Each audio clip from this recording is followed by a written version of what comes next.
Years ago, the great screen actor Jimmy Cagney was working with a young actress that was about to be fired. He went to the director and said, "Let me talk to her." And he walked over to the actress and he said, "Look, it's simple. You walk in the room, you plant your feet, look me in the eye, and tell the truth." The logo of the X-Files is "The truth is out there." The truth is out there. I'm going to paraphrase. The truth is in here. You're about to hear the truth. I'm an actor. My name is John Cipher. For 7 years, I walked through the door, planted my feet, and tried to tell the truth as Chief Daniels on Hill Street Blues, as General Craig on the hit sitcom Major Dad. I was 2 years on Dynasty. You're on Knots Landing. I've done 5 afternoon soap operas, 12 Broadway shows, and 20 films. One of the Broadway shows I did was the great musical Man of La Mancha on Broadway. I was Richard Kiley's original understudy. I sang the words to dream the impossible dream, to fight the unbeatable foe, to bear with unbearable sorrow, to run where the brave dare not go. I'm here to introduce your host this morning, Dr. Stephen Greer. He's a man who is running pell-mell where the brave dare not go. He was an emergency room physician. In fact, the director of emergency medicine at a major hospital in North Carolina. 3 years ago, he sat his wife and his 4 daughters down and said, "I've been doing this part-time, running after the truth, for 7 years now. Now I'm going to do it full-time." He walked away from all that money to pursue the truth. I always think of Hamlet's great line to Horatio, "There are more things between heaven and hell than are dreamed of in your philosophy, Horatio." I'm going to introduce a man who says, there are more things between heaven and hell than any of us have accepted. And I have the witnesses and the documents to prove it. Ladies and gentlemen, Dr. Stephen Greer.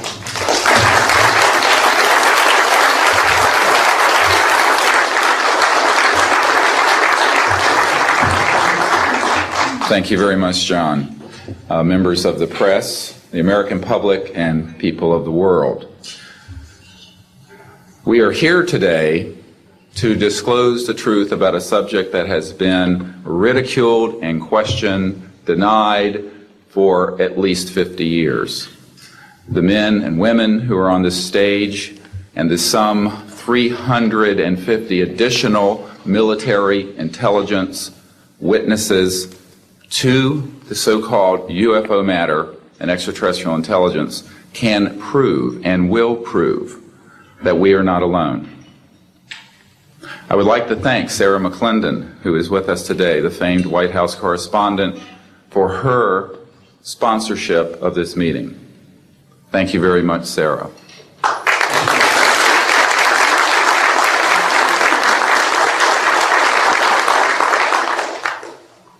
In 1993, a group of military advisors to this project and I met out in the countryside in Virginia, and we decided that it was time for civilians, military, intelligence, and other people to come together to disclose the truth about the subject which is called UFOs.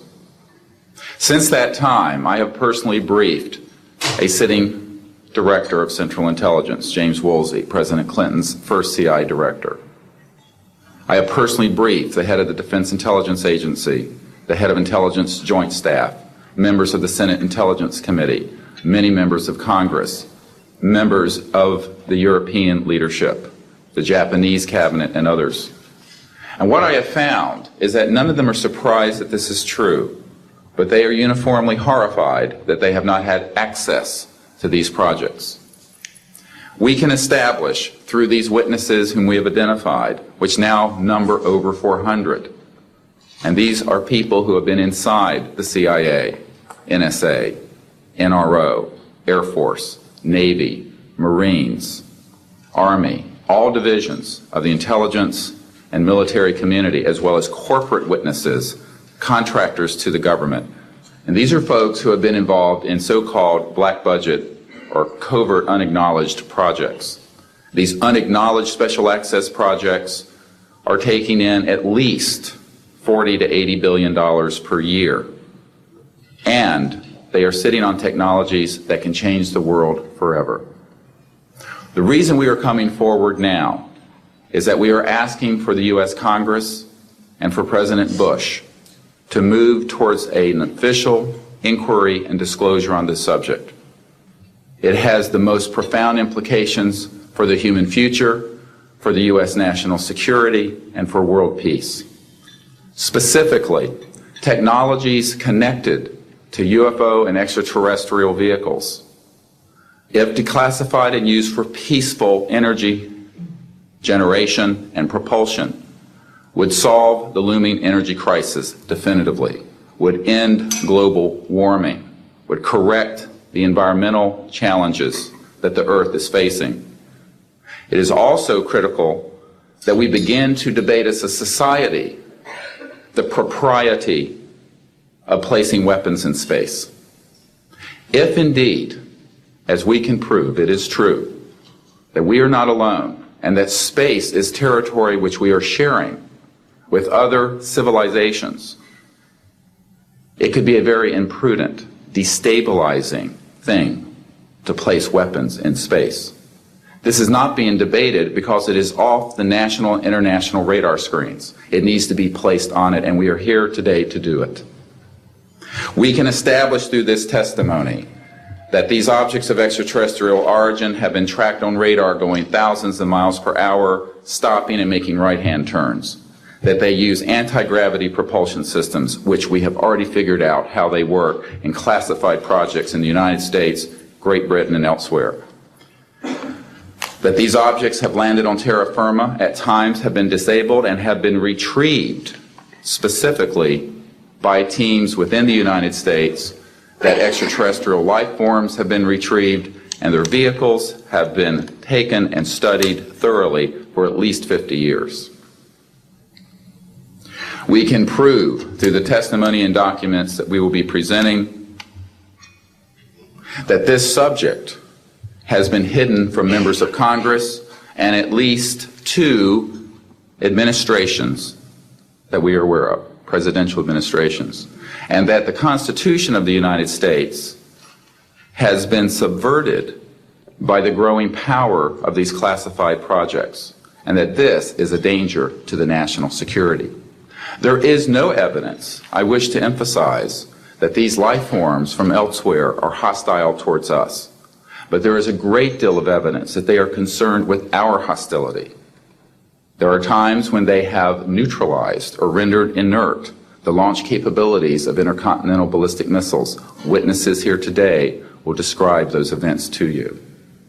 They have shown clearly that they do not want us to weaponize space, and yet we are proceeding down that dangerous path. And it will be established that these projects, because they have not been supervised properly by the Congress, by the U.S. President, by the international community, have become a threat to the national security. And for this reason, we feel we must disclose the facts.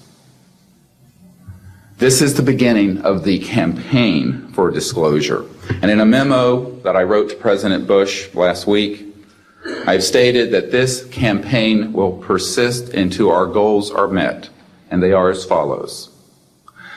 That we have open, honest hearings on the subject in the U.S. Congress. That there be a permanent ban on the weaponization of space or the targeting of any objects of extraterrestrial origin.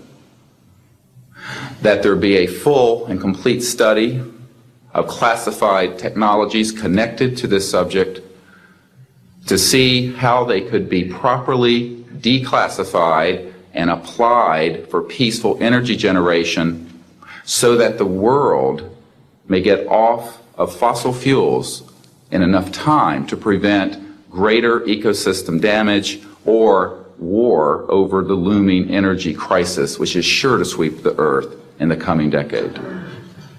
This is a matter of the most pressing import. It has been ridiculed, yes. I know many in the media would like to talk about little green men.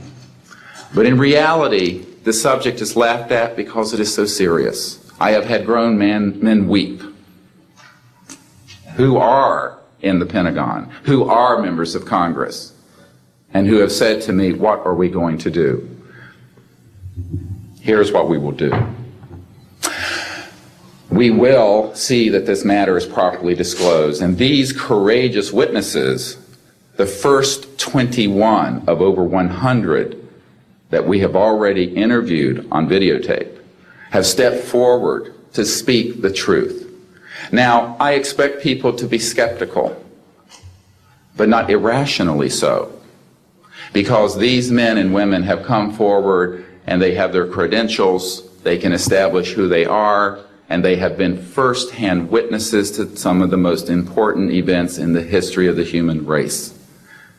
As was pointed out to me by some of the men here, they were charged with handling the nuclear weapons of the United States. Their word was trusted on everything of great importance for the national security. We must trust their word now. As Monsignor Balducci said at the Vatican, in an interview I had with him recently, it is irrational not to accept the testimony of these witnesses. So please be skeptical, but that is not the same as prejudiced and closed-minded. This is a matter of great importance, and I ask the media, the scientific community, and the political community to look seriously at this matter and to do the right thing for humanity and for our children. We have available for the media and for members of Congress a nearly 500-page briefing document with transcripts from dozens of these top-secret witnesses. We have a 4-hour videotape summary. It's not a commercial product, I'll warn you, from this project of the 120 hours that we have in interviews so far. They've been boiled down to 4 hours, and it's available for the Congress to review and for the major media to review. We can establish that this subject is real and has tremendous significance for the human future.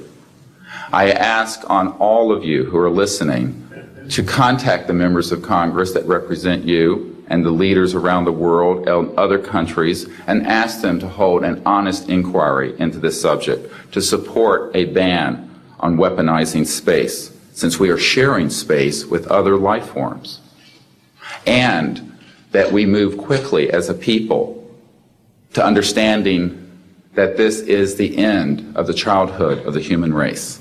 It is time for us to become mature adults in the cosmic civilizations out there. To do this, we must become a peaceful civilization, and we must look as we go into space with an intent of cooperating with other civilizations, not weaponizing that high frontier. The men and women who will speak next will do so in order, beginning on your left.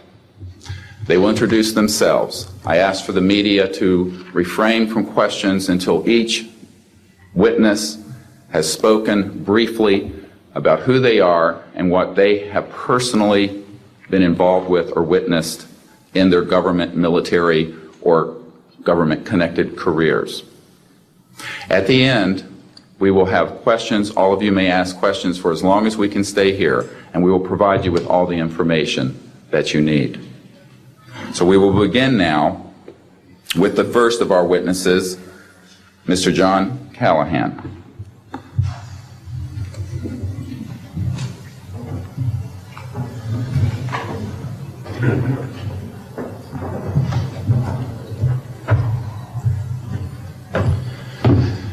My name is John Callahan. I'm a retired FAA employee. I was the division manager for the Accidents Evaluation and Investigation Division in D.C. About 2 years before I retired, I received a call from Alaska region where the region wanted to know what to tell the media.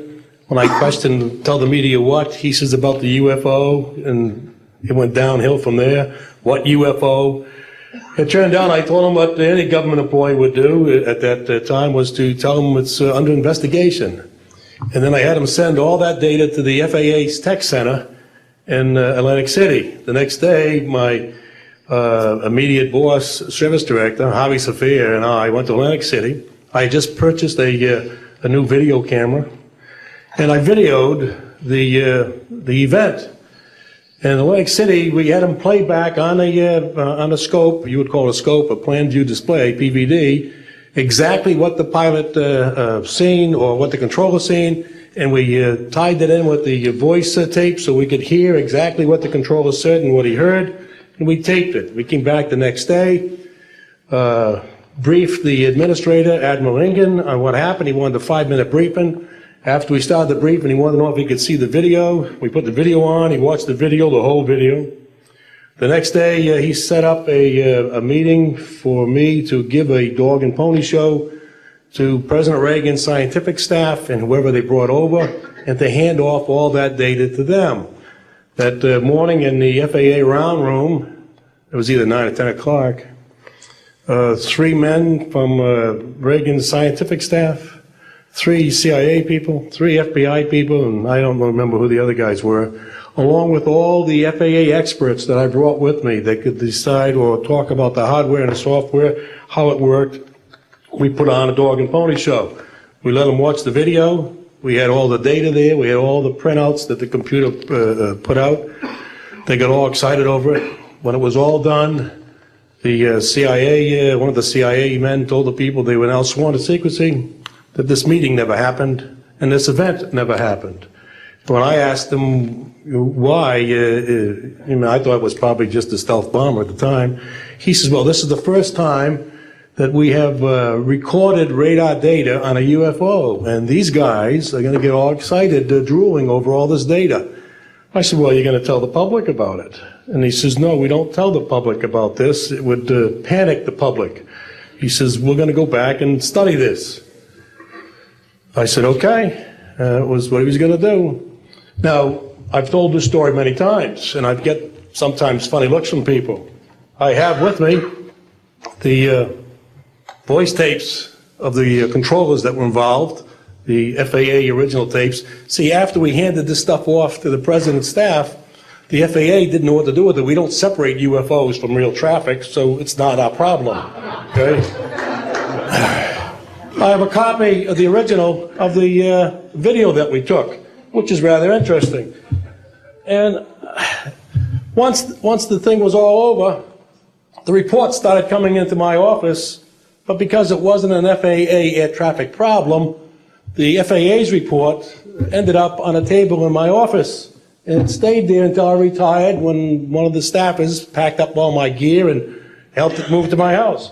Also, in a box I found just a few days ago, in my 1992 tax return, I have the target printouts from the computer data, which, so if you wanted to or look at every target that was up there at the time, you can now reproduce this from this piece of paper here.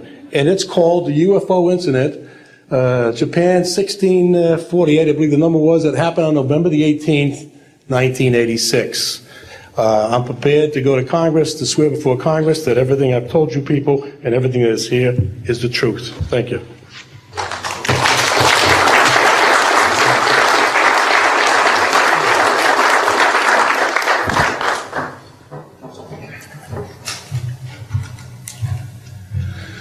Good morning.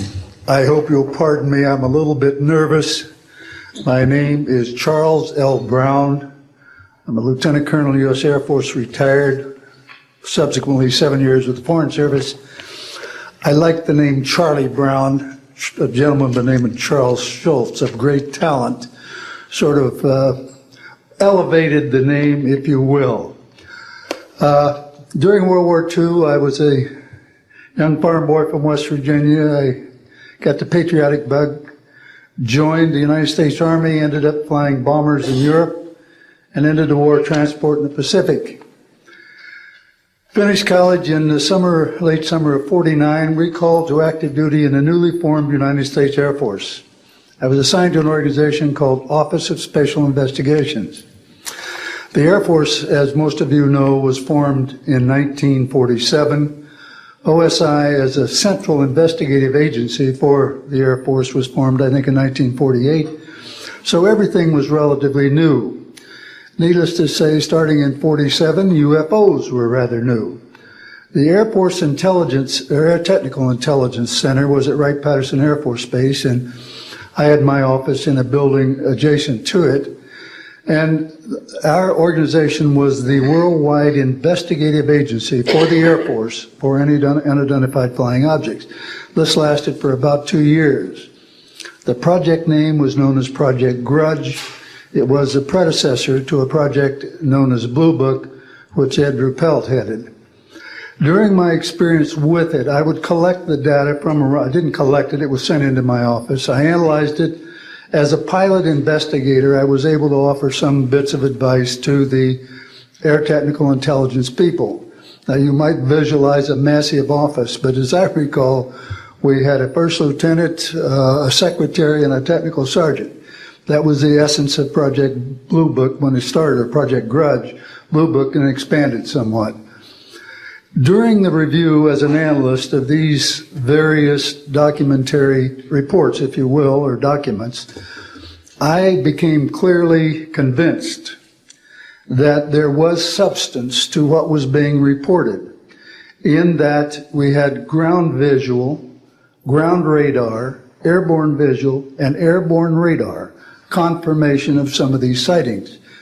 The individuals who made the sightings were everything from airline pilots, military pilots, police officers, some of the people that your lives depend upon on a daily basis. These are very reputable and credible people.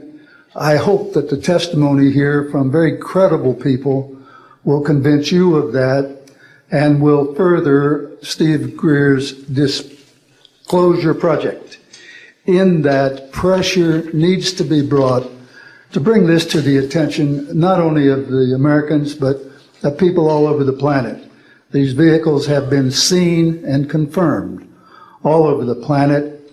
I am willing to sign a sworn statement or testify to my judgment and to what I have observed.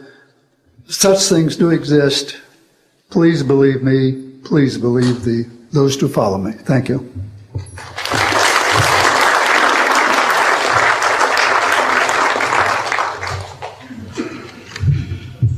My name is Michael Smith. I was in the Air Force, a sergeant from 1967 to 1973. I was aircraft control and warning operator.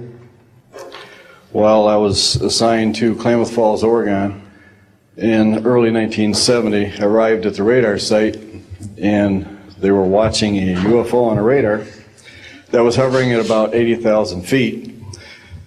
It sat there for about 10 minutes and then slowly descended until it dropped off the radar. It was gone for about 5-10 minutes and then instantly reappeared at 80,000 feet, stationary.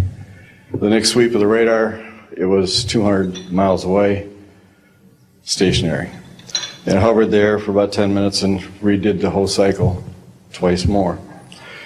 When I found out what you normally do when you see a UFO, I was told that you notify NORAD, you don't necessarily write anything down, you don't write anything down, and you keep it to yourself. It's a need-to-know basis only.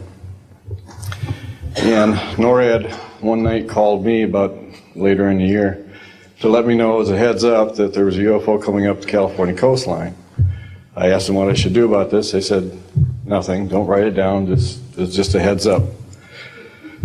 And then late 1972, while stationed at the 753rd Radar Squadron in Sault Ste. Marie, Michigan, I received a couple panicky calls from police officers who were chasing 3 UFOs from Mackinac Bridge up I-75. So I immediately checked the radar, confirmed that they were there, called NORAD, and they were concerned because they had 2 inbound B-52s going to Kinslow Air Force Base. So they diverted them because they didn't want any proximity of the two. And that night I answered many calls from the police department, sheriff's department and stuff. And my standard response was that there was nothing on radar. And I will testify to this under oath to a congressional hearing.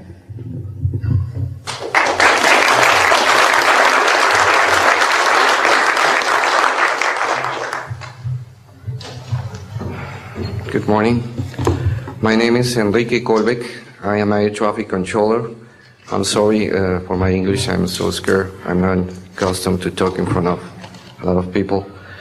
I'm here because I'm being a witness in a involuntary way on my work. I work in Mexico City as radar controller and the International Airport of Mexico. And I'm going to give an example about this signs that we have in Mexico for several years, and this issue happens a lot of times in my country, unfortunately. For example, March 4, 1992, we detected 15 objects west side of the Toluca airport, that is very close of our international airport at 50 miles, more or less. Then July 28 of 1994, we have almost a collision or something that we can name in that way with an international flight, domestic flight of Aeroméxico 129, commanded by the pilot Raimundo Cervantes Ruano, that has a trash or something about in his main landing gear in the right leg. That's occurred tonight at 10:30, more or less.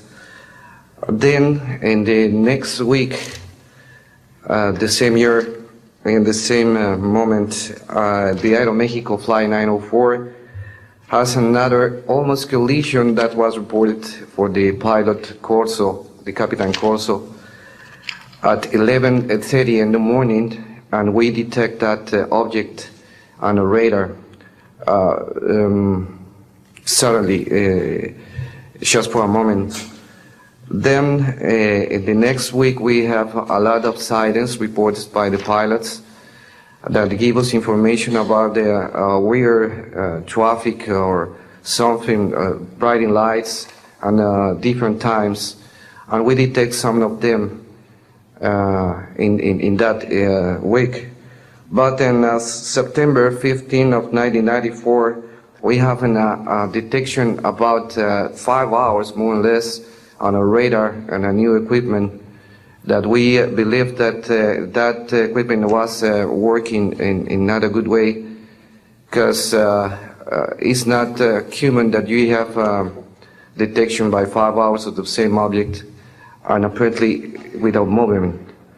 Well, we concur with the technical persons of radar in our country that the radar system was working well, and was very exciting, and we surprised when at the next day we received information about a periodist named Jaime Maussan that is studied these cases in Mexico, about that a sighting from a lot of people in the Metepec city. There is another point located southeast of the Toluca airport, about a sighting of the big flying saucer, apparently 50 meters of diameter, then for a lot of people, and that led the trash is something in the ground. Well, next, November 24, 1994, we have on service officially our new radar system, and after that moment we have information very exactly about of these sightings at the same time with the pilots and detections. That's why I'm here, because we consider in my country that this is very dangerous. We have a lot of more cases, but I don't want to use more time in this. But it's very important that the people the world knows these events and consider that could be very dangerous for aeronautical situation, especially in my country. I don't know why in my country that's occur frequently, but the point is that happens, and we consider dangerous, and we have only, unfortunately, one trash, but we don't want to have another more. Thank you very much, and I'm sorry for my English.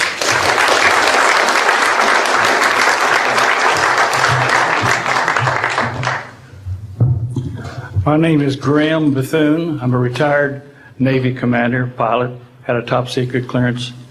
50 years ago, February the 10th, 1951, I was flying from Keflavik, Iceland to Argentia, Newfoundland.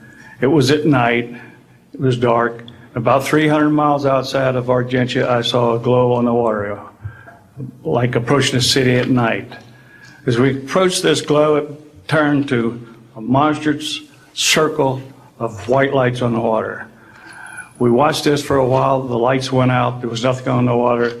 Next thing we saw was a yellow halo, small, much smaller than whatever it was launched from, and that was 15 miles away, up to our altitude. Because of the trajectory, I disengaged the autopilot, shoved the nose over to try to go under this thing. And at that time, I heard a noise underneath. I thought maybe it hit us. It was actually some of the crew members ducking, and they collided, and a couple of them were injured. Then it appeared over to the right and moved out slowly and flew with us. It was still not at our altitude, but we could see the shape of it. It had a dome. We could see the coronal discharge. I went back aft, let the other pilot, Al Jones, take my seat to see what the passenger's reaction was. Came back to the cockpit, told him not to report anything simply because what the psychiatrist had said to me, maybe they would lock us up. So basically, the instruments in the cockpit, we had 4 or 5 failures. In the area of magnetic compass, the electromagnetic effect, an area of directional finders, and this type of thing. The craft was tracked by radar in excess of 1,800 miles an hour. It never did get to our altitude. We had 31 passengers, plus the psychiatrist and the crew members that all cited this at different areas. When we landed at Argentia, Newfoundland, we were interrogated by the Air Force, an excellent interrogation, Captain Paulson. When we landed at the Naval Air Test Center here at Patuxent River, we were required by Navy intelligence to make out individual reports. Out of the National Archives, I have the 18-page official Navy and Air Force report. I've made up a report to straighten out all the truth. There's a stack of books out there this high that have written all of this up. So the truth is here. I will testify under oath before Congress that everything that I have said is true.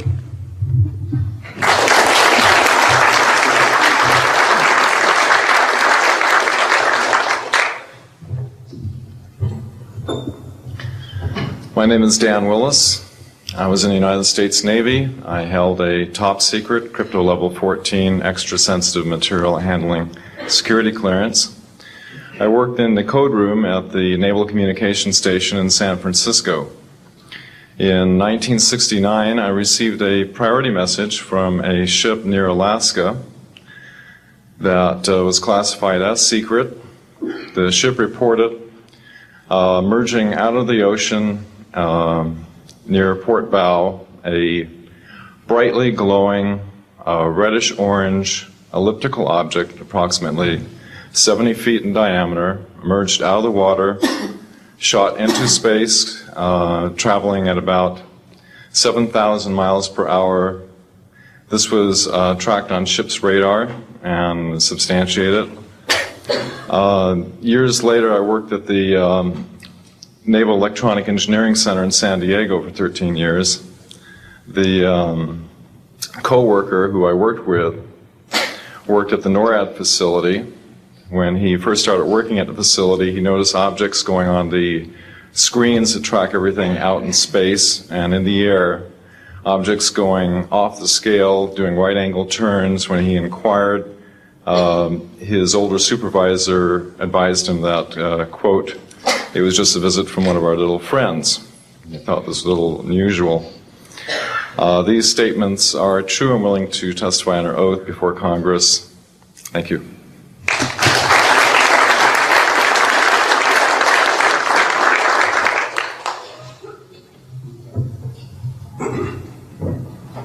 My name is Don Phillips. I was in the United States Air Force and had worked with certain intelligence agencies of the United States government. Prior to my Air Force, prior to joining the Air Force, I worked for the famous Lockheed Skunk Works. And I was working for them when I was attending college, and I worked for them in the capacity as a design engineer. It was one of my proudest moments of my life to work with a man by the name of Kelly Johnson. A lot of you might be familiar with that. It turns out that the models of aircraft that we were building, as you know, were all classified, were in the deep black, and that I came in on the end of the U-2 project. My main project was known later as the SR-71. The SR-71 had a predecessor. It had a special model built for the CIA, and that those models were one passenger, one pilot special aircraft in order to get from one place to another very, very quickly. Now these SR-71s, as we know them, the Blackbird, are the type of aircraft that are still classified in a sense as far as the altitude that it flies at and also the speed records that it holds. I'm very proud to say that this aircraft played a big part in helping to end the Cold War. The aircraft, the predecessor aircraft, there's strong evidence to suggest that perhaps these aircraft had a different role once in the air. Each pilot, and I knew a few of them, each pilot had an assignment before they took off, okay?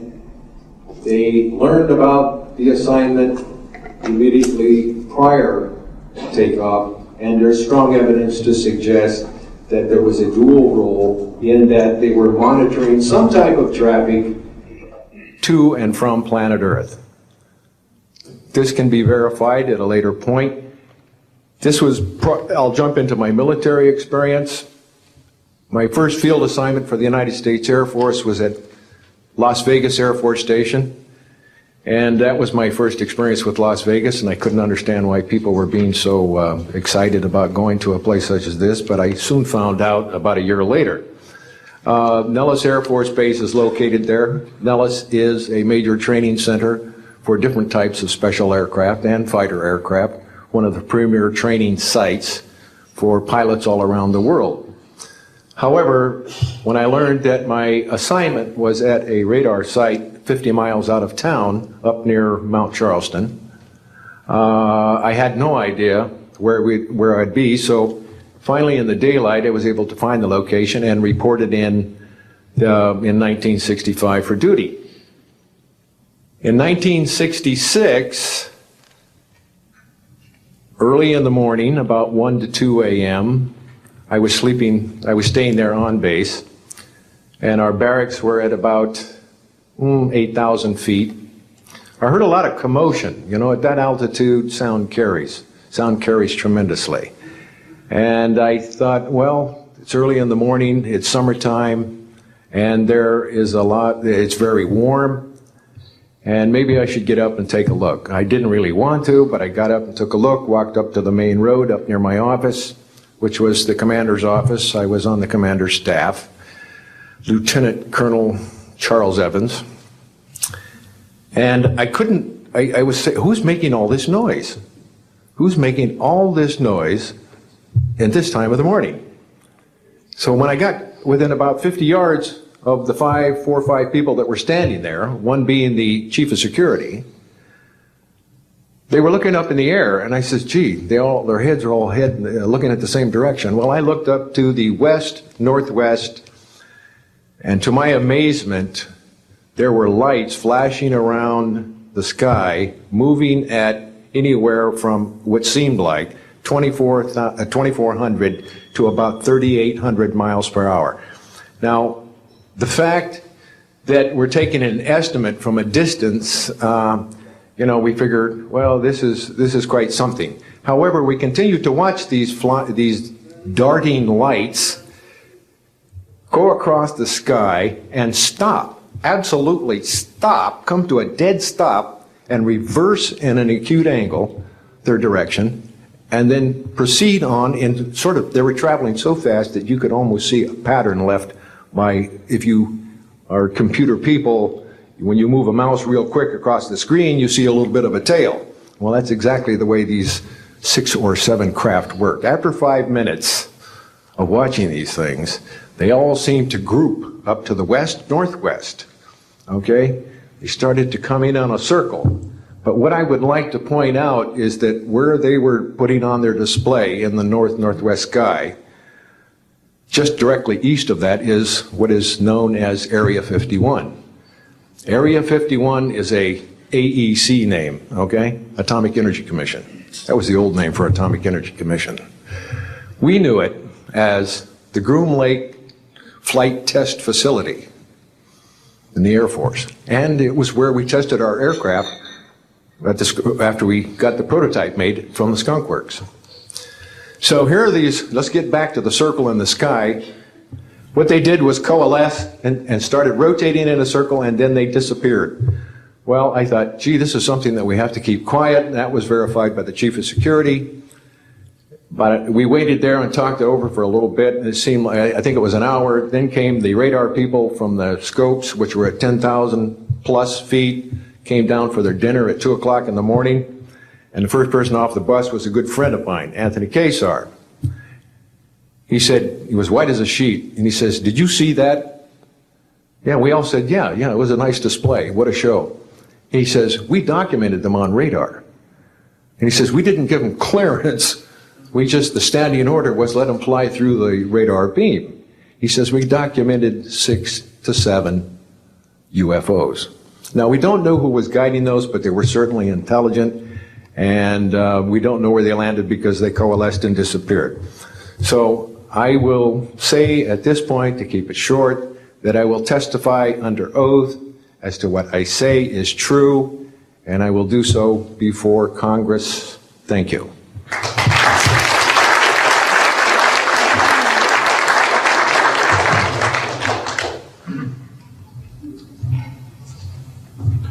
My name is Robert Solis. Contrary to what it says on the card, I was not a lieutenant colonel in the Air Force.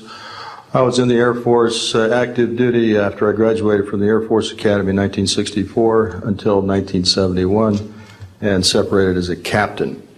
In March of 1967, I was stationed at Malmstrom Air Force Base, Montana, as a missile launch officer, Minuteman missiles. On an early morning of March 16th, 1967, I got a call from my security guard, primary security guard upstairs.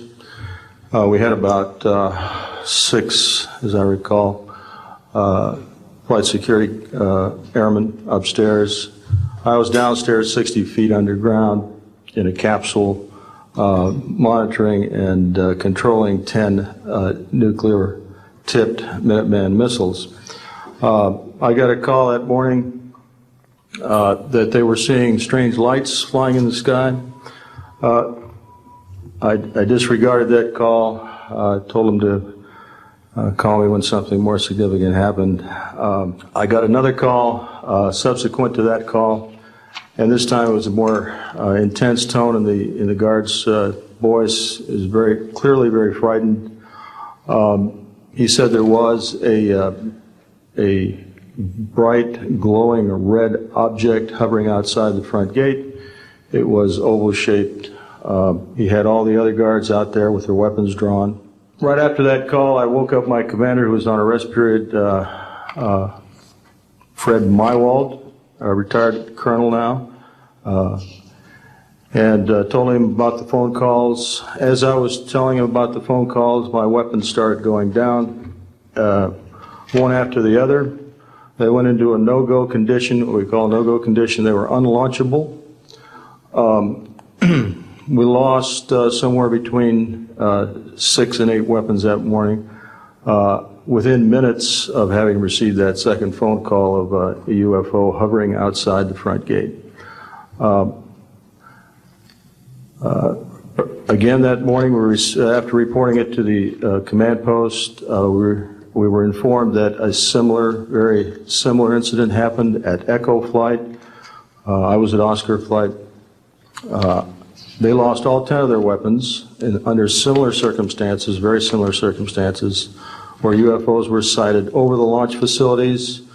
They had maintenance crews and security crews out there that had spent the night, and they were reporting UFOs over those sites. And the commander of that flight was Eric Carlson.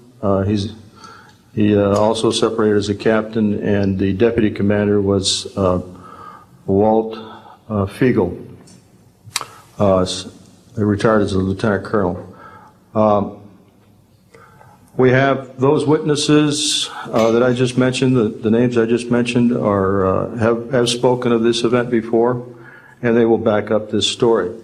We also have documentation that I received through FOA requests from the Air Force outlining the Echo Flight incident and including in that documentation a reference to UFOs.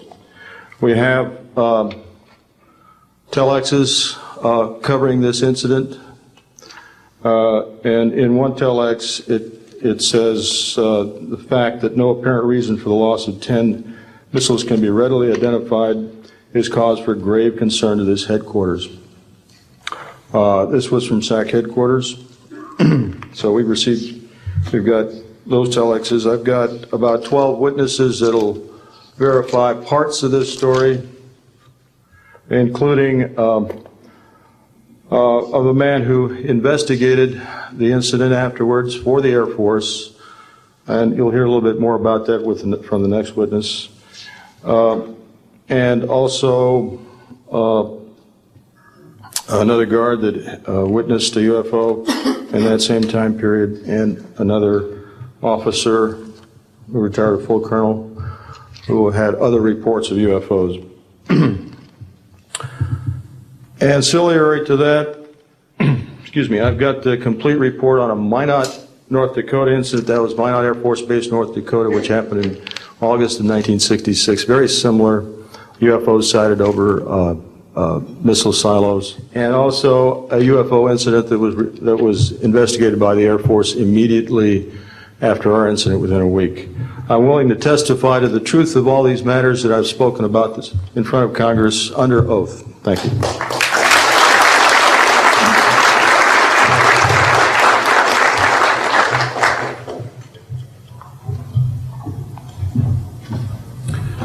Good morning. My name is Dwayne Arneson. I served 26 years as a communication electronics officer in the U.S. Air Force, all over the world, including Vietnam. I was lucky to be selected to be commander of 3 different units in the Air Force. I held a top secret SCI TK clearance, and for those who know, it is slightly above top secret. I retired in 1986 as a colonel at Wright-Patterson Air Force Base in Ohio. I would like to relate about 3 different experiences, if you will, that relate to UFOs. As a young lieutenant over in Germany, Ramstein Air Base, Germany, back in the early 60s, I was in charge of the cryptographic center. I had a top secret crypto clearance at that time, and I can clearly recall seeing a message that went through my crypto center which said that a UFO had crashed on the island of Spitsbergen, Norway, and the team of scientists were coming to investigate it.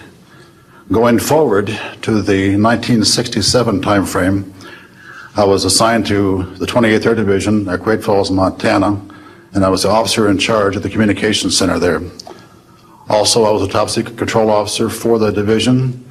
I had a crypto account. I was an account custodian, and I also passed out nuclear launch authenticators.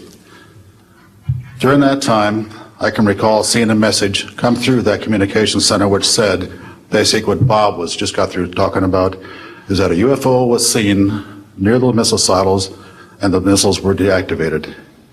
Coincidentally, The person that Boeing sent to investigate the particular missile conditions, if you will, what made them shut down, was my first manager at Boeing, Mr. Bob Kaminsky, who has since passed away.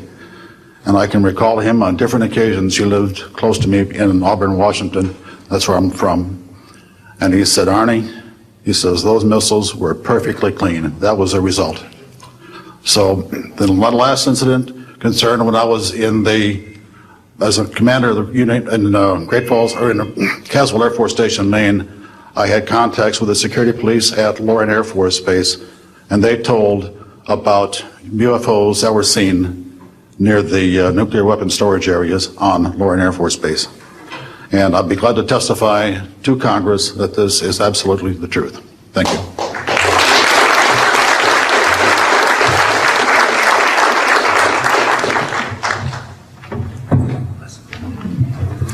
Good morning. My name is Harlan Bentley. During 1957 and 1959, I was a PFC in the United States Army, stationed north of Washington, D.C. on the Nike Ajax missile base close to Olney, Maryland. In May, this month of 1958, about 6 a.m., I heard a noise outside that sounded like a pulsating transformer. I sat up in my bunk, I looked out the window, I saw a craft heading for the ground and crashed.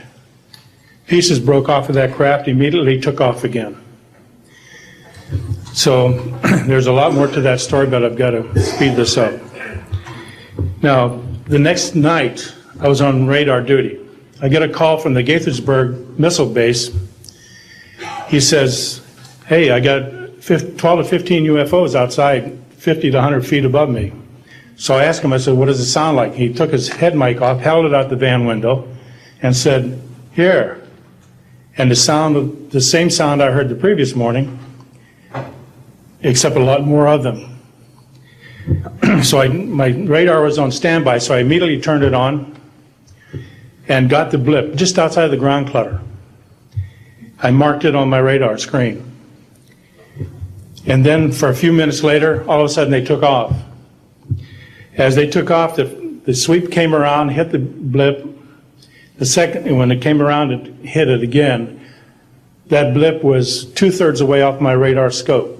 In order to get that far at a constant velocity was 17,000 miles an hour. That was my first incident. 10 years later, by this time I received a Bachelor of Science degree in electrical engineering, and I was working in California. Now, I'm sorry that all I can say is I was somewhere in California working on a classified project that had nothing to do with my experience that I had there. As I was working, and it was like 2 or 3 in the morning, California time, I heard a Houston astronaut communication link, comlink. I didn't pay much attention to it until I heard the word bogey. Of course, my ears picked up immediately. An unidentified flying object of some sort, whether it's a craft, meteorite, or whatever, was on a collision course with that module going to loop around the moon. So basically, I listened for some time, and then I stopped and went back to work. And then I heard, there they go. In the astronaut world, some of you may not know this, there's a term called green turtle. And it used to be, I don't know if it is today or not, but it used to be is you're not allowed to use profanity over the net. And the first person that does that, whoever hears it first and says green turtle, that astronaut's got to buy that man and his entire family a dinner at the most expensive place at Cape Canaveral. Well, to end this real quick, one of them said, damn, they went off, the UFOs took off. He says, damn, that was fast. And somebody yelled, green turtle. And then he said another word, a synonym to crap. And then somebody else yelled, green turtle. And you could see him grit his teeth, because now he had to buy 2 expensive meals. And my particular experience, I will testify before Congress if necessary. and explain exactly what happened. Thank you.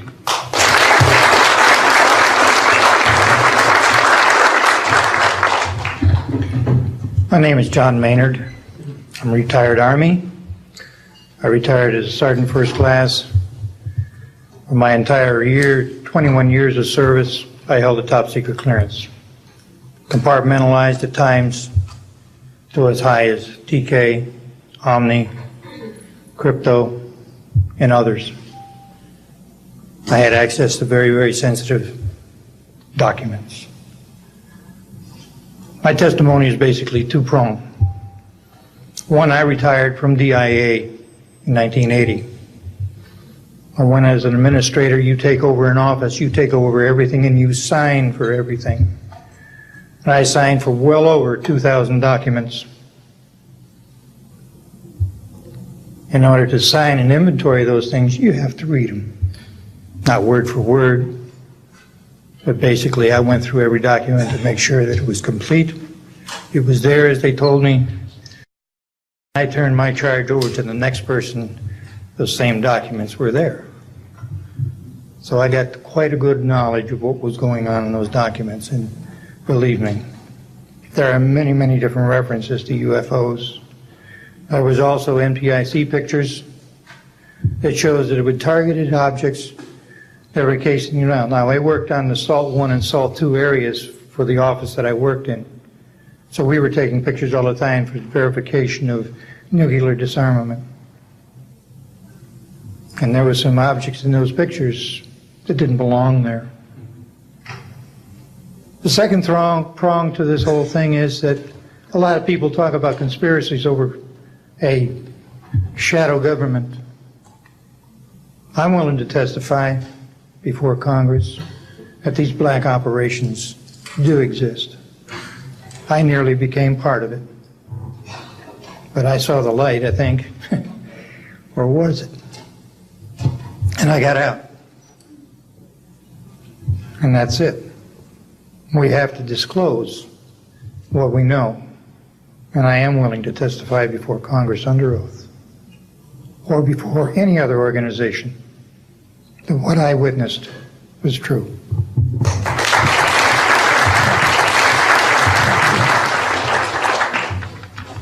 Good morning. My name is Carl Wolf, and I was a precision electronics photographic repairman with a top secret crypto clearance in the United States Air Force. I was stationed at Langley Air Force Base in Virginia. In 1965, in mid-1965, I was loaned to the Lunar Orbiter Project at NASA on Langley Field.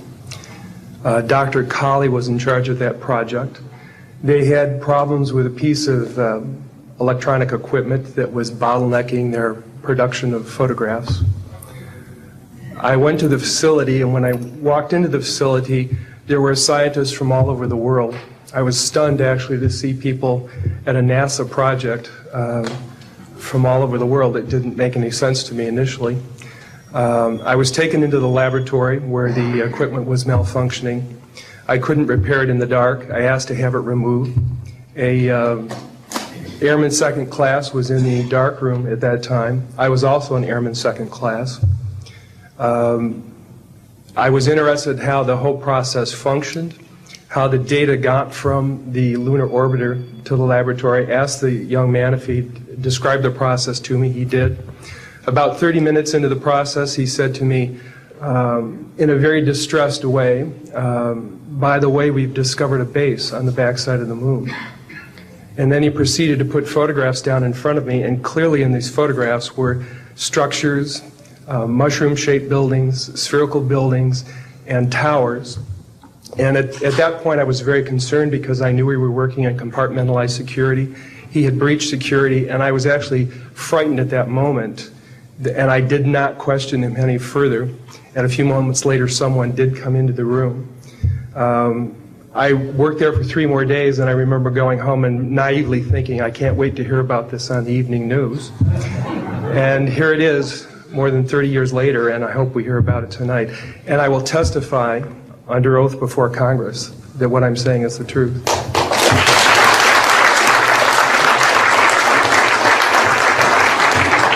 Thank you, Carl. Good morning, everyone. My name is Donna Hare, and I worked at Philco Ford Aerospace from 1967 to 1981. During that time, I was a design illustrator, draftsman. I did the launch slides and landing slides, and also projection plotting boards, lunar maps for NASA. We were a contractor, but most of the time I worked on site, in Building 8. I had the opportunity to do extra work during downtime, which was between missions, and I walked into a photo lab, which was the NASA lab across the hallway. I had a secret clearance, which is not that high, but I was able to go into restricted areas, which this was. At the time, I was talking to one of the techs in there, and he drew my attention to a photograph, a NASA photograph.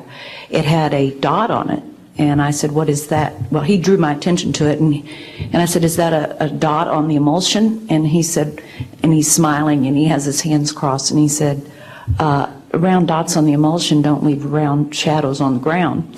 And this was an aerial photograph of the Earth, I'm assuming the Earth, because it had pine trees on it, and the shadows of the craft, or whatever it was, were in the same angle as the trees.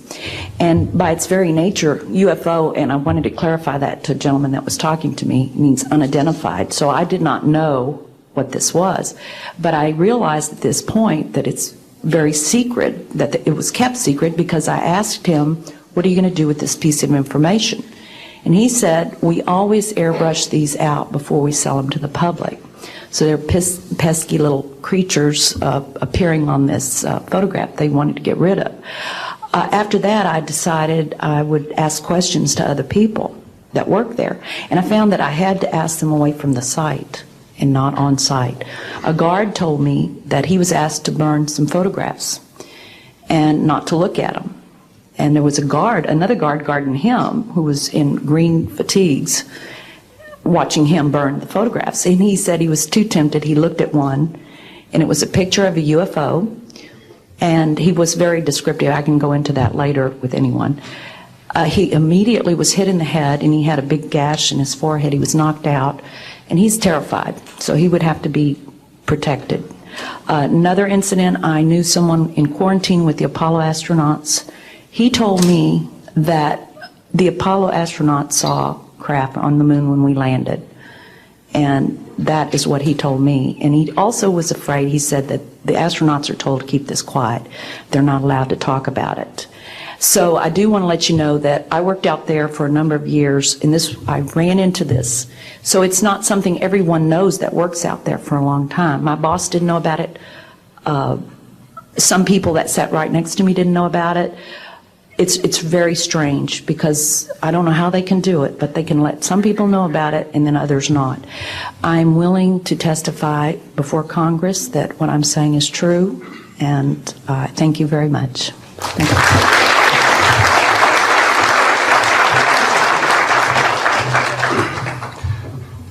Good morning, ladies and gentlemen, and members of the press. My name is Larry Warren. 20 years ago, in 1980, I was a security specialist assigned to RAF Bentwaters, Woodbridge, NATO Air Force facilities in Suffolk, East Anglia. I had a secret security clearance. I guarded our backline nuclear weapons that were stored there at the time, without the knowledge of the people of Great Britain. I went through a portion of a 3-night UFO event where objects made incursions over our WSA, fired pencil-thin beams of light into them, and adversely affected the ordnance, possibly. These objects were on the ground on 2 different nights. Potentially there was another life form seen. This is an unpopular truth. These events were of extreme defense significance to not only Her Majesty's government, but this government as well, and they are still shrouded in secrecy. They are very complex, they are very vast. This is more about a human rights issue than just a UFO issue. 20 years ago, this room would be empty. I see a turn in history. This is history in motion, but unfortunately it's history with the security classification. I would be more than honored to swear under oath that I experienced what I did, I saw what I saw, These events produced not only, after numerous denials by this government, a memo by Lieutenant Colonel Charles Holt, our deputy base commander, which reads like science fiction. It also produced, years later, an on-site audio tape he made as these objects performed their feats and did what they did and violated airspace. These events are of extreme defense significance. I hope my brothers in arms that went through these events will be given immunity at some point and be able to join us here. It is an honor to share the stage with all of these people. And I think for all our children, my son Dennis, God bless you, son, we can change the world. You're heroes for being here also, and I will testify in front of Congress if asked to. God bless. Thank you.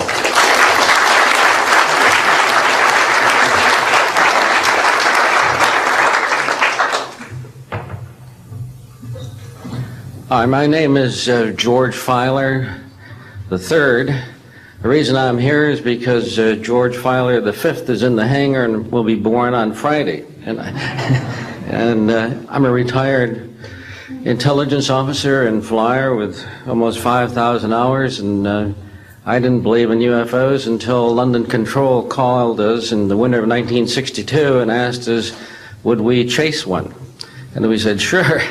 So we let down from 30,000 feet to 1,000 feet where the UFO was hovering, and we went into a steep dive and actually exceeded the red line of the aircraft. So it's kind of dangerous chasing UFOs. In any case, I was able to get the UFO on the aircraft radar at about 40 miles, and we could see a light out in the distance, and as we closed, we kept on picking up this radar return. The point I'm mentioning that the radar return was very distinct and solid, indicating it was some kind of a metallic object. We got about a mile from the UFO, and it kind of lit up in the sky and went off into space, very similar to what the shuttle looks like when it takes off. Later on, I was working in intelligence in Vietnam. I briefed General Brown about UFOs when I was in 21st Air Force, in McGuire Air Force Base. Briefed General Glau about a UFO over Tehran, Iran in 1976. The two F-4s from the Iranian Air Force had taken off and tried to intercept the UFO, and when they turned on their fire control systems, they immediately went out. All the electrical systems went out. The planes had to return to base. This was particularly significant because it was also picked up on satellites. In 1978, on January 18th, I was going into the base. Every morning I did the briefing to the general staff, and I noticed that there were some lights off in the distance at the end of the runway there. And when I got into the command post, the senior master sergeant in charge said that there had been UFOs in the pattern all night. They're on radar. The tower had seen them. They gotten aircraft reports and so on, and that one had landed or crashed at Fort Dix. Fort Dix and McGuire are right together. And this is kind of like the Roswell of the East. But in any case, an alien had come off the craft and had been shot by a military policeman, and apparently was wounded and was heading for McGuire. So for whatever reason, the aliens liked the Air Force better than the Army, perhaps because they're shooting at them. But in any case, our security police went out there and found him on the end of the runway dead. And they asked me to brief the general staff, General Tom Sadler, and at the 8 o'clock stand-up briefing. And I said, I don't think I want to do this. You know, the general doesn't have a good sense of humor, and I'm not sure I believe this. So I did some checking, called the 438th command post, and everybody had pretty much the same story. And at 8 o'clock that morning, just before I went on, was going to brief this, and I was very worried about it. They said, don't brief it, that it's too hot, so to speak. That's pretty much my story, and I'm prepared to tell the story in front of Congress, and it is the truth. Now, because of this, I've stayed interested in UFOs, and I'm the Eastern Director of the Mutual UFO Network. And between the National Reporting Center and Peter Davenport and the MUFON, we get 100 reports a week on average of people from all over the United States that see these things regularly. And if you start checking, they're out there and they're low, and people are seeing them all the time. And these are highly qualified people, all of whom essentially give us the reports by email. Thank you.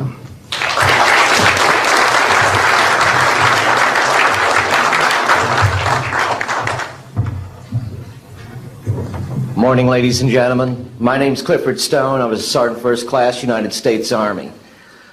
I had a secret clearance with nuclear surety. I could get the clearance that I needed to do whatever it was that was necessary for me to do at the time on special operations when I was called in on those. What I'm referring to here is that I was involved in situations where we actually did recoveries of crashed saucers, for lack of a better term, debris thereof. There were bodies that were involved with some of these crashes, also some were alive. While we were doing all this, we were telling the American public there was nothing to it. We were telling the world there was nothing to it. I'd like to go into detail on some of the cases, about the nuts and bolts cases right here, but I will be available if you have any questions concerning my involvement in this. You can talk to Dr. Greer to arrange for me to get to talk to you. But the whole situation is, we've set back, we've told the American people that there's no such thing as UFOs. I've been involved where we have recovered these objects. We know them to be of extraterrestrials. In 1969, I had an event that happened to me while I was stationed at Fort Lee, Virginia. We went to Indiantown Gap, Pennsylvania. That would be my first exposure to any time that we would be recovering an unidentified flying object. When we went there, we already had people that was already in the facility. We were a backup team, which was supposed to be NBC, because there was supposed to be some nuclear materials that was on board this craft. Later on, most people involved would have been were to be told that there was nothing on board it. It was nothing more than just a crash of one of our aircraft. I know better, because I was one of the people that approached it with a Geiger counter to get surface readings. I was the first person to go ahead and see that there were bodies on it. That would be the first of approximately 12 events. UFO crashes are not events that take place every day. They're rare. I know we're not alone in the universe. I know that the absence of evidence is not evidence of absence. It's evidence that has been denied to the American people.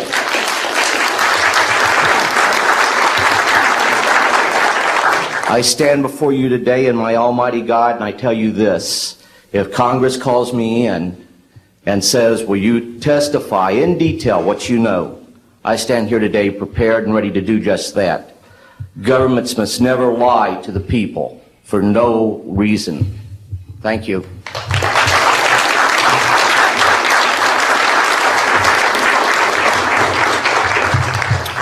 Good morning. My name is Mark McCandlish, and for the last 21 years, I have worked as a conceptual artist for a variety of defense contractors. I've been involved in conceptual artwork of the production thereof for Rockwell on the X-30 program, and also on the high-step program. That's spelled HYSTP, means hypersonic testbed program. During the course of my career, I've twice had a secret security clearance. In 1967, while my father was stationed at Westover Air Force Base, the headquarters for 8th Air Force Strategic Air Command, I witnessed and watched through a telescope a UFO which hovered over a nuclear weapons storage facility for approximately 10 minutes and then departed with an acceleration approaching a bullet leaving a rifle barrel. In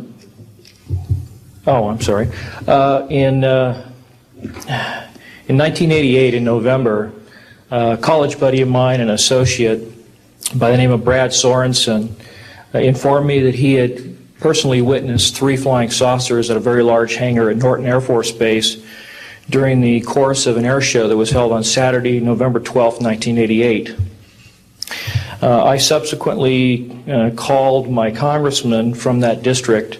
I called his office. This was Congressman George E. Brown, Jr., who at the time was the chairman of the Congressional Committee on Space Science and Advanced Technology. I naturally assumed that since this presentation that Brad talked about was for top military brass and certain congressional individuals, that his office must have coordinated this with the local Air Force Office of Public Affairs. A male staff member in Congressman Brown's office not only confirmed the exhibit, but the fact that there were 3 discs at that exhibit. These discs were hovering off the floor without any visible means of support. They were referred to as alien reproduction vehicles, also nicknamed the flux liner because they used high voltage electricity. Let's see. To keep things short, this is a diagram that I made based on a sketch that Brad Sorensen did for me in rough form shortly after he had his sighting, and subsequently cleaned that drawing up and made it much more accurate. And that's the drawing that Dr. Greer is holding there now.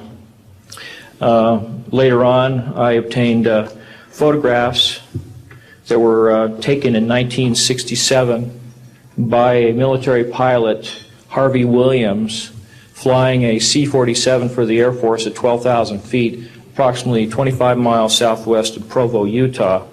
This particular vehicle matches the so-called ARV in all proportions and respects in terms of the detail of the shape of the craft.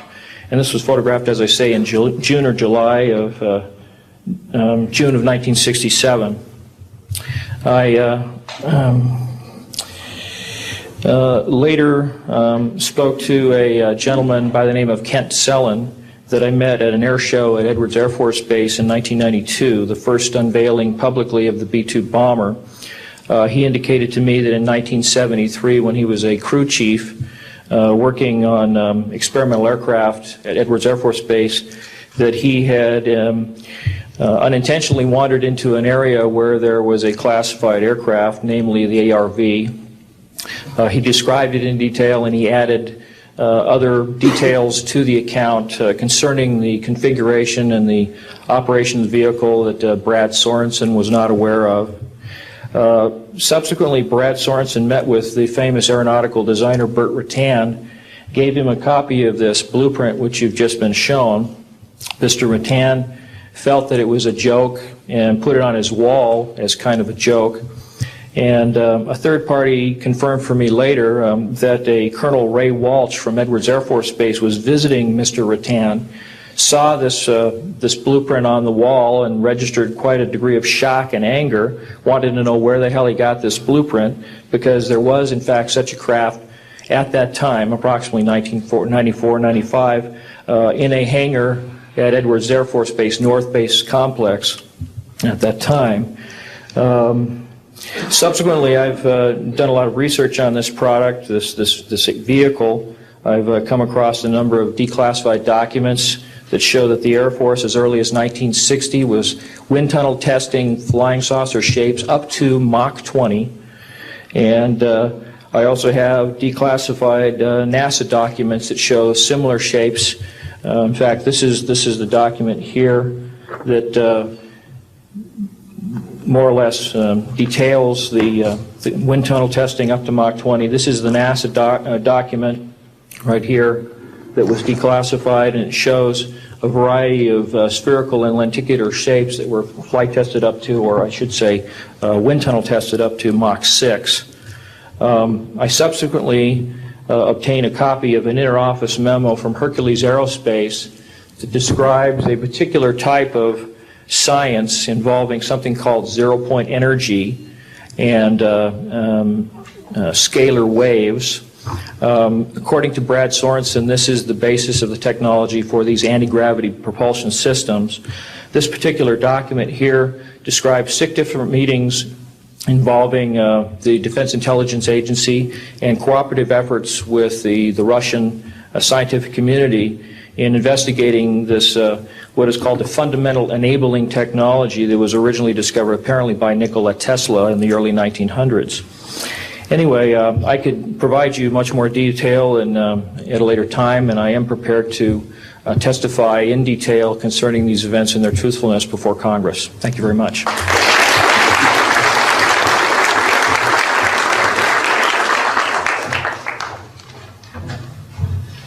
Good morning.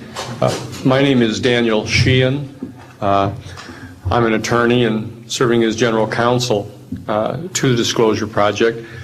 I'm a 1967 graduate of Harvard College in American Government Studies and Constitutional Law, and a graduate of Harvard Law School.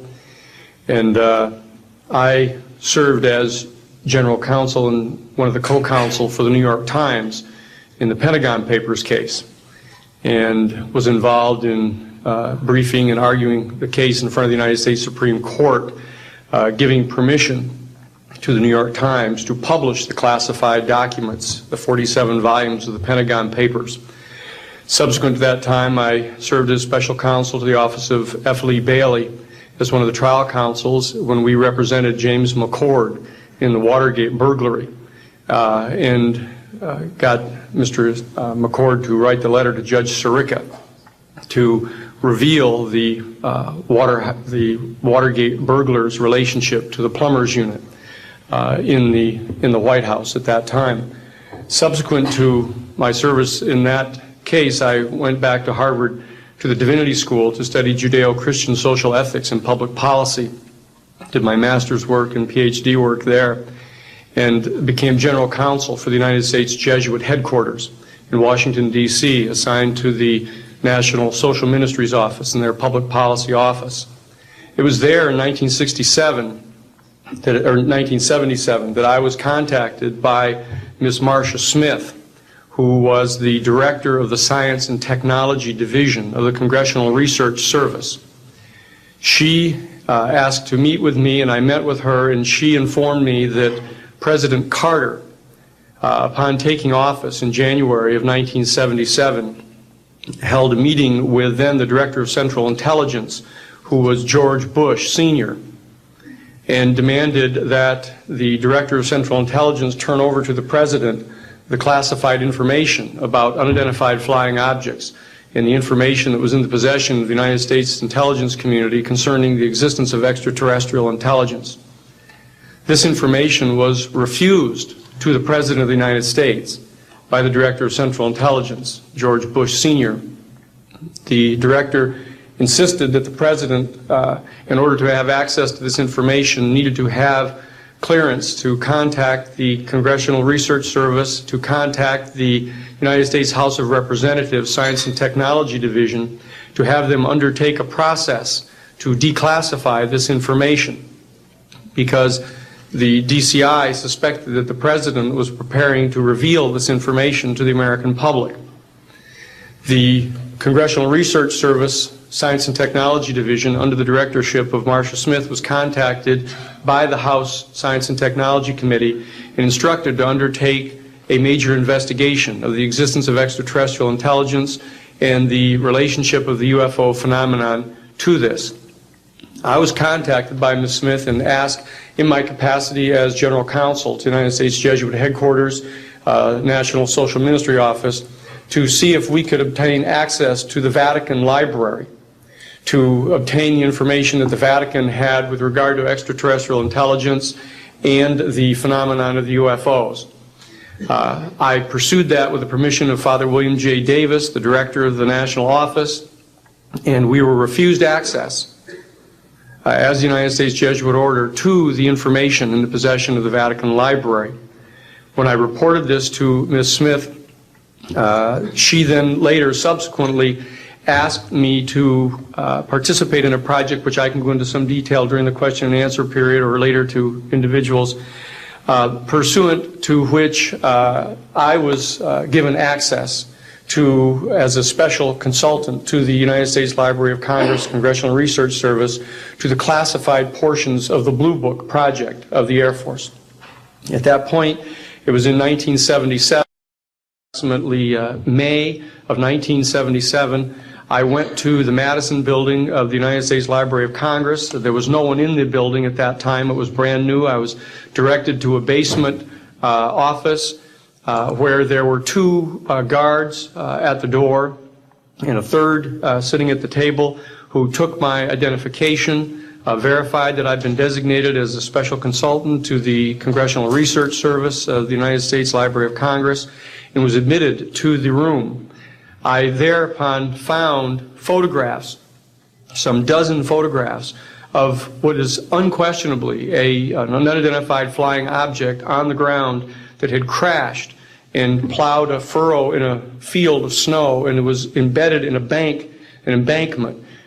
There were United States Air Force personnel surrounding this craft, taking photographs of the craft.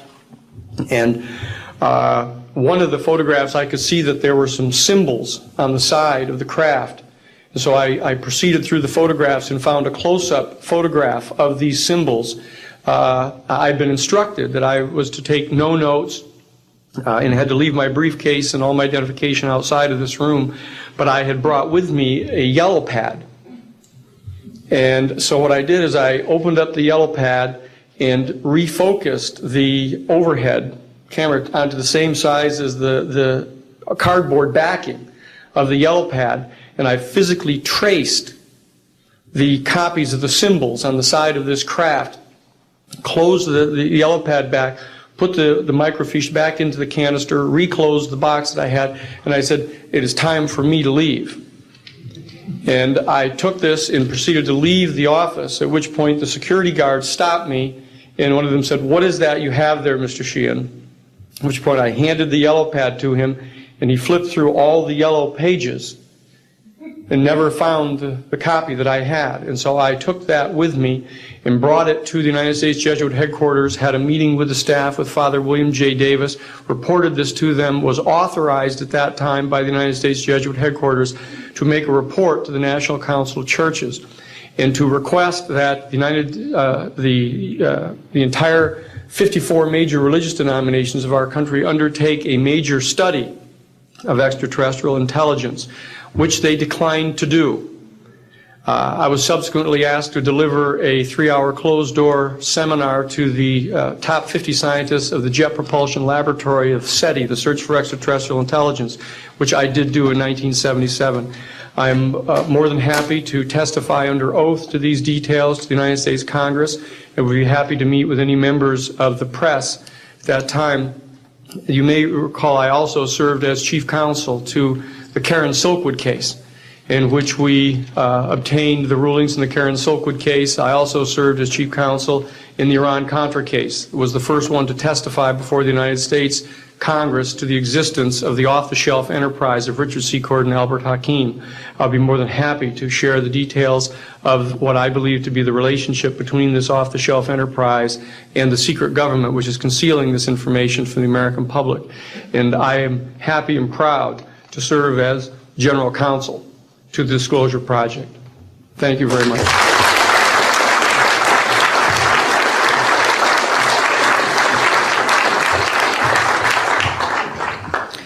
Good morning. My name is Carol Rosen. In 1974, after being a 6th grade school teacher, I was introduced to the late Dr. Wernher von Braun, in the U.S. the father of rocketry.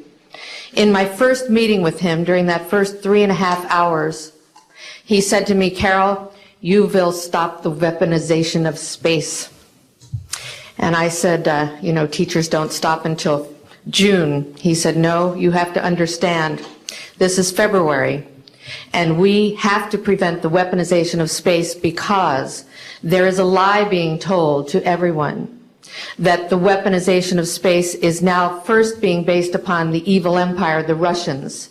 There are many enemies, he said, against whom we're going to build this space-based weapon system. The first of whom was the Russians, which was existing at that time. Then there would be terrorists. Then there would be third world countries. Now we call them rogue nations or nations of concern. Then there would be asteroids. And then he would repeat to me over and over, and the last card, the last card, the last card would be the extraterrestrial threat. Well, at the time, I kind of laughed when he said asteroids, and when he said extraterrestrials, I knew I wasn't going to deal with that subject. And now we hear on the news just today, this week, that they've slid in another enemy. Only this time we're going to protect our satellites. In other words, we have to have some reason to spend these trillions, to waste these dollars on a space-based weapon system, and they're all lies. This is a system, he told me, that would never protect anyone. Even back then, he talked about suitcase bombs. He talked about chemical, viral, bacterial, biological warfare. that these space-based weapons would never protect us against. And then he told me that, in fact, if you travel around the world, which I did after he died in 1977, I met with people in over 100 countries who were friends. They didn't want to build space-based weapons. I became a space and missile defense consultant, and I worked with people around the world. I became an advisor to the People's Republic of China. They don't want to build a space-based weapon system, and he told me back then that they didn't. He said, go to Russia. They're considered to be the enemy. I got on a plane by myself. When I got to Russia, I had a list of people that I had read out of the newspaper. Chernenko was in office then. He was the only one I didn't get a chance to meet. They introduced me to everyone when I got there. And when I got back, I said, oh my Lord, this man is telling the truth. There is no threat.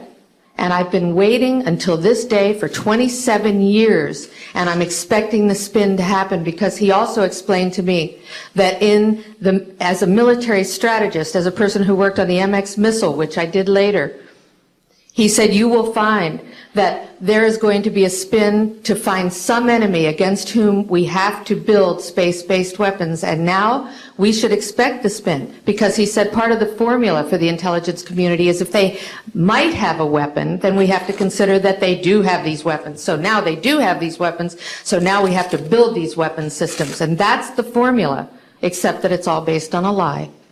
And we have witnesses here today that have shown you that these extraterrestrial beings, that these craft that have come here are now not UFOs, they're identified flying objects, and we know that they have beings in them. And we have witnesses here who have told you that they can shut down our missile silos, they can stop a rocket going into space that's a test. We have witnesses here who have worked in the classified departments, who have the courage to come forward here to support what Wernher von Braun told me back in 1974 to 77. And I will testify before the Congress that when I founded the Institute for Security and Cooperation in Outer Space, which I shut down a few years ago because I didn't believe we had a chance with this huge, integrated around the world, complex weapon system, that we had any chance at all of transforming that war industry into a space industry that could provide benefits, like Dr. Greer has said, of global warming. We can end that situation of that problem. We can end the energy crisis. We can build now non-polluting technologies. Wernher von Braun used to tell me that we could have cars back then that drove around off the ground. He described this to me on beams so that we have no pollution on this planet. And we can solve the problems of the people that are urgent and potential, and the other animals and the other cultures on Earth and in space.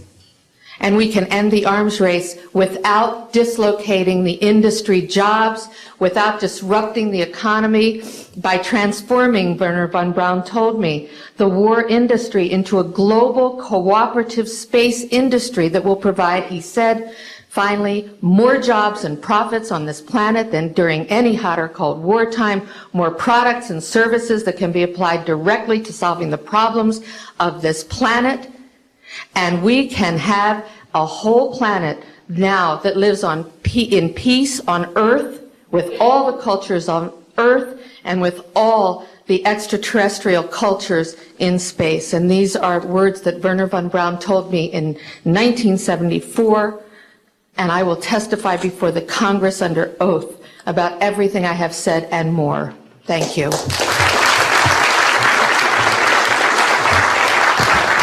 Thank you very much. I'd like to thank each of the witnesses and for your patience. We're running about 50 minutes late, and I do apologize for that. I want to emphasize that all of these witnesses each could speak for probably anywhere from 2 to 5 hours about what they have witnessed. We were trying to give you a snapshot. We have another 400 of these witnesses. I have carried this burden for 8 years. I'm now giving it to you, the American people and the people of the world, to take it forward. What I'd like to do now is open the audience for questions from the media. You may address them to me or to an individual witness as you deem appropriate. Yes, ma'am.